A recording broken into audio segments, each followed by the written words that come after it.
Erkeklerдің ең чоң күштүү жалғаны, бұл еркектер дағы аз өздері дағы көріп тұрып күліші мүмкін. Аял киши качан өнүгөм, өсөм, өзүм үстүмдө иштейм, фитнеске барам, тренировка кылам, сизге жагам деп аракет кылып, ушул аракеттин күйөөсүн айткан учурда эрине дейт.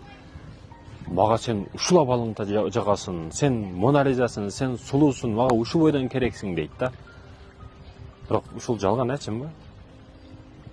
Болгон ушул сөзүнүн артында сага берерге акчам жок деген эле жооп турат да. Акча бергим келбей атат деген эле жооп турат.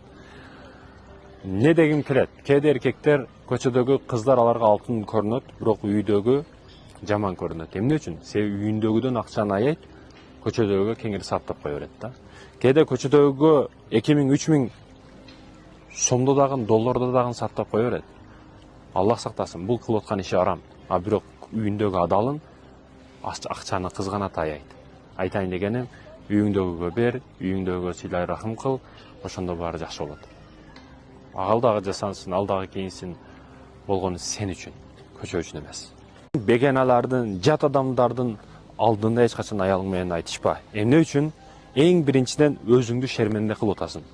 Аялың сеники, сен аныкысың. Ортоңордогу сир биримдик болуш керек. Ошол биримдикти сыртка алып чыгып атасыңбы? Демек сен аялыңды шерменде кылып, аялыңды басым ыртып, өзүңдү эркек экенин көрсөтүп аткан жериң жок. Бул жерде сен өзүңдү позор кылып атасың, шерменде кылып атасың. Экинчиден үй бүлөлүк сыр болуш керек, ал сыртка чыкпаш керек. Ошол сырларды дагы ачуу үстүндө айтып жибересиң да, өзүң билбеген абалда. Мен айтпашым керек эле деп өзүң кийин ойлонуп каласың. Айтпашың дагы керек, кызуучу кылбашың дагы керек. Ачуу келгенде акыл кетет дейт. Бул акыл сөз бекерден айтылган эмес, ошондуктан ойлон. Аялың менен башка бегеналардын алдында айтышпа. Үчүнчү маселе бар. Бул айтышкан адамдарың деп алдыңда кол чабып турушу мүмкүн. Аркаңдан кийин, сенин бетиңден жүз үйрөгөндөн кийин бардыгы жамандап барат. Бул аялым менен ушундай мамиле кылат, бул ушундай деп. Подружка болобу, жакын подружкам дейсиңби, жакын досум дейсиңби, айтпа, ызычуу кылба аялыңдын алдында. Бул өтө жаман көрүнүш, өтө жаман нерселерден. Аялга жөнөкөй мамиленин 5 жолу 5 эрежеси. Аялдын ачуусу келип жаткан болсо, ыйлап көздөрүнө жаш толуп мынтип туруп калып мышка окшоп. Ошол учурда аны кучактаңыз. Кучактап жакшы көрөмүн деп койсоңуз жазылып кетет ал маселеси бардыгы. Ошондуктан не кылышыңыз керек?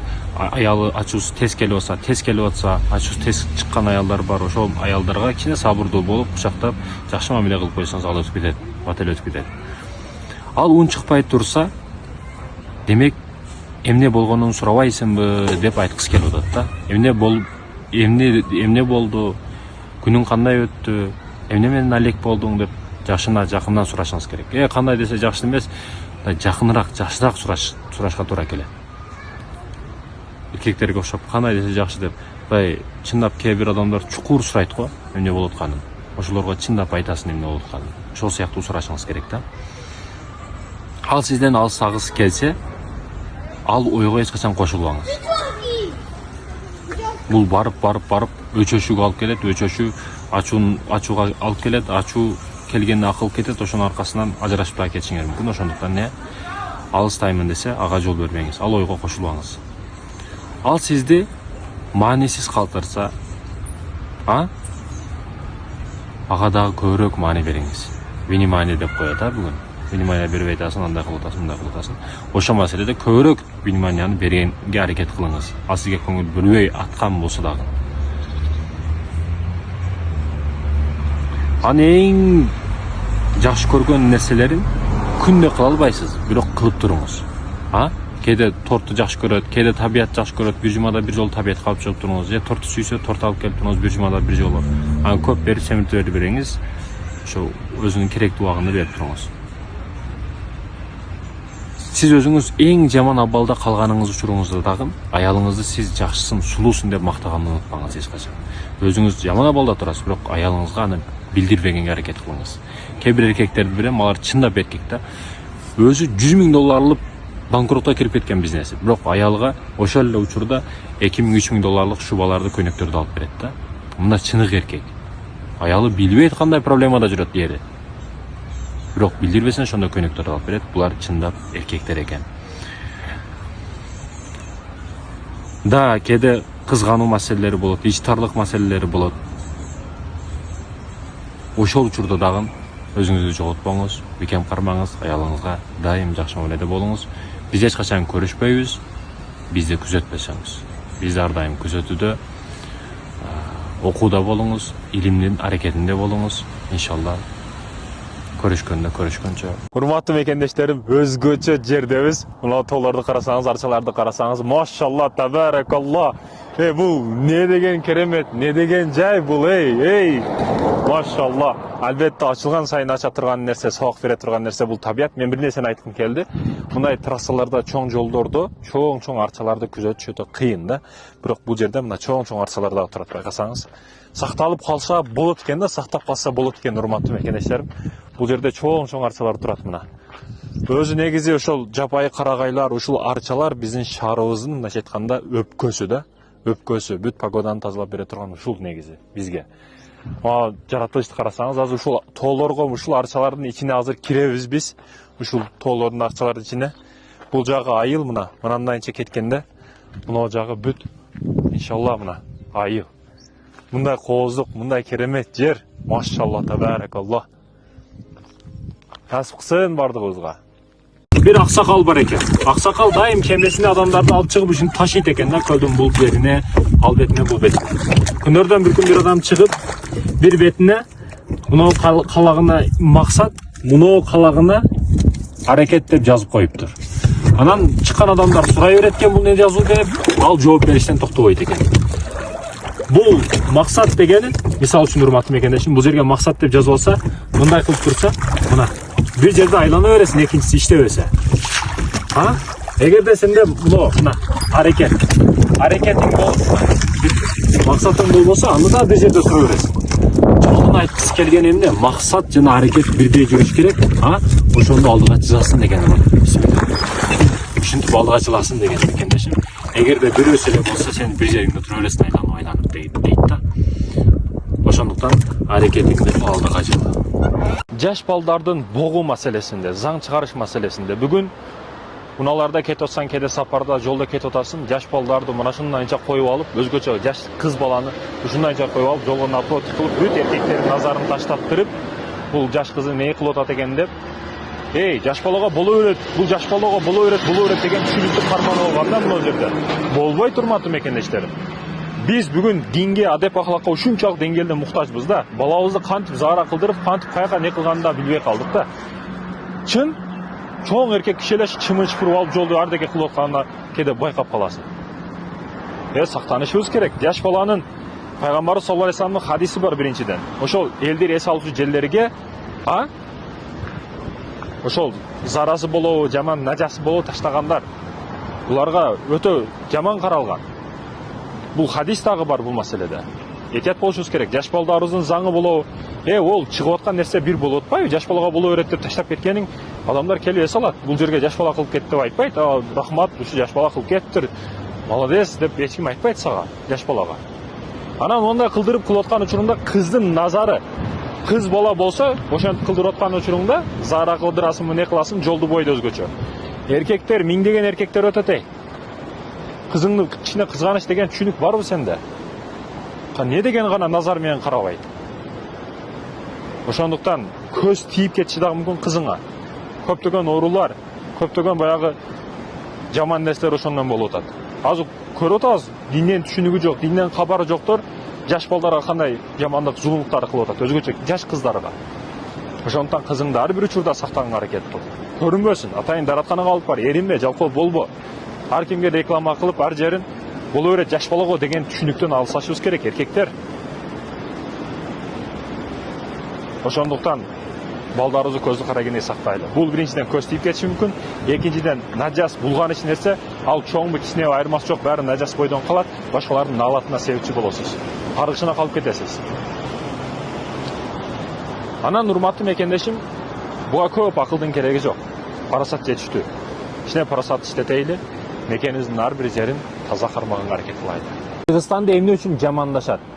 Баягы артисттер, баягы блогерлер, элге таанымал адамдар эле чыгып алып Кыргызстандын жалаң проблемасын айта берет да. Жөнөкөй элдер дагы бизде мындай, менин зарплатам аз, аным аз, мунум аз, мындай бүт наалымай да, бир шүгүр кылайын деген адам жок. Мен Кыргызстанды эч кимге алмаштырбайм. Бир карыт жер үчүн хан беришке даярмын. Себеби ошол нерсеге арзыйт да Кыргызстан. Sırtqa көп эле чыгып жүрөбүз. Башка мамлекеттер менен көп отуруп алып салыштырам да биздин мамлекетибизде. Мисал үчүн Бишкектен Баткенге жолго чыккан бирөө сенин мышыгыңды иштебейт. Бирөө сага келип автоматтын пешенеңе такабайт. Тынчтык бар, коопсуздук бар. Башка сырттын мамлекеттерден көрө, тынч биздин мамлекетибиз, өтө тынч мамлекет. Бирөө эгерде сен өзүң бирөөнү барып жагыны бир жерге кылып уруп койгон, кечке сени таап керек жерге отургузуп коюшат. Неге? Укуктук жактардан өтө катуу иштейт бизде, Кудайга шүкүр. Бирөө сага зыян берсин, дароо таап келишет аны дагы. Бул маселелер да өтө жакшы каралган. Коопсуздук маселелери да өтө жакшы. Тынч өлкө. Бул тынчтыкка жеткен нерсе жок да өзү. Салыштырганда башкалар чыгып алып жалаң проблемаларын айтып берет. Бул Кыргызстан ушундай, мына жер оңдолгон эмес, жолубуз кыйшык, көпүрөбүз жок. Жалаң ушуну алынбай да. Өзүң мекен үчүн не кылдың десең, жолго бир таш түртүп алып койгон эмес. Бир көпүрө салып койгон эмес. Кыргызстан үчүн бир тыйынчалык иш кылган эмес. Арзанган адамдар ошондой сураган эле, эч нерсе кылган адам эмес ол мекен үчүн. Жалаң кемчилигин айтат да. Кемчилигин айтпа, бирөө сенин кемчилигиңди айтып атат, бар оңдо кыл ошону. Сени ким тосуп атат ошону? Кылба деп ким тосуп атат? Кыл бар оңдо. Ошондуктан мекендештерим, арзануу бул жакшы нерсе эмес. Шуга кылышыбыз керек. Миллиондогон акчалары бар, мекени жок. Андай адамдар толтура. Дунган туугандарыбызды караңыз, уйгур туугандарыбызды караңыз, өзүбүздүн Кыргызстан ичинде. Ошондой экен, миллиондогон акча башка, бирок мекен өзүңдүн тынчтыгың бар, өзүңдүн паспортуң бар. Бул кандай жакшы нерсе. Сыртка чыгып салыштырып көрсөңүз, башка кыйналган өлкөлөргө чыгып көрүңөр да. Индияга барып келиңер да Кыргызстанды бейиштеп ойлоп каласыз. Ошондуктан салыштырууда сиз Америкага салыштырбаңыз өзүңүздү. Өзүңүздүн деңгээлиңиздеги мамлекетке салыштырыңыз мамлекетиңизди. Ошондо келип чыгат сурооңузга жооптор.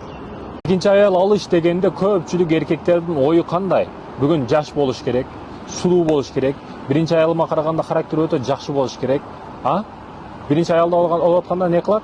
Ата-энеме күйсө, мага кызмат кылса, имандуу болсо деген түшүнүктөр менен алат дагы. Экинчи аялы кандай кылат? Жаш болсо, сулуу болсо, эхтирас, шахват үчүн үйлөнгөндөр өтө коюп атат экинчи аялга. Негизи шарияттын шарты кандай эле? Ери өлүп калган болуш керек, ажырашкан болуш керек, балдары менен балдарын багуу максатында кыйналган үй бүлө, кыйналган аял болсо ошого багуу максатында. Мисалы Рахматулла Чубаков сазыбыз кандай кыйналган эмеге, Ошо маселелерди ойлонуп карап чечим чыгарышыбыз керек да. Бүгүн биздин чектөөлөрүбүз, каалоолорубуз башка, талаптарыбыз башка болуп калып атат да. Ошондуктан ойлонушубуз керек, ойлорубузду оңдошубуз керек. Эгер шарияттан чындап үйлөнөйүн десең, ал бир гана шахватты көздөбөйт. Экинчи аялды алыш. Биздикилерчи дараң ушу каалоо да, нерс. Жаш болуш керек, сулуу болуш керек, башка болуш керек. Шарттарды коюп алган. Бул туура эмес.